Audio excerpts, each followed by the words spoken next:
দিয়ে আমরা দিল্লির দাসত্ব থেকে এই বাংলাদেশকে মুক্ত করেছি। আজকে যাদেরকে আমরা পরাজিত করেছি তাদেরই একটা অংশকে নিয়ে এই সরকার নির্বাচন দেওয়ার পায়তারা করছে। জাতীয় পার্টি নাকি নির্বাচন করবে, আমরা নাকি তাদের নির্বাচনের জন্য আমাদের ট্যাক্সের টাকায় তারা নাকি নির্বাচন করবে, ব্যালট পেপার ছাপাবে। আমরা এটা হতে দিতে পারি না।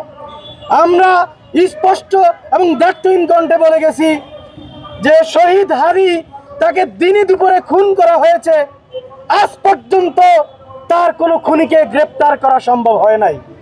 অথচ প্রথম আলোর নাম উল্লেখ অন্য কারণে করছি যে প্রথম আলোতে একটা ঘটনা ঘটেছে, রাতারাতি আসামিকে গ্রেপ্তার করা হয়েছে, অথচ হাদিকে খুন করা হয়েছে, আজ পর্যন্ত একটা আসামি গ্রেপ্তার করা হয় নাই।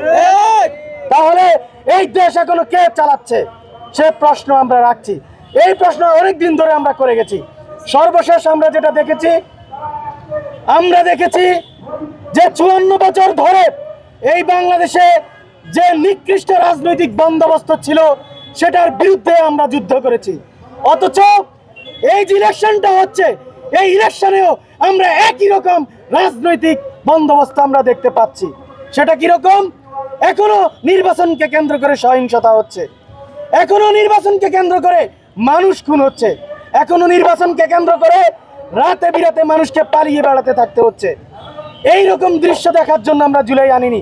এজন্য আমরা আমাদের পূর্ববর্তী বক্তা যারা বলে গেছে ওই কথাগুলোই আমার কথা, সেগুলো আমি রিপিট করব না।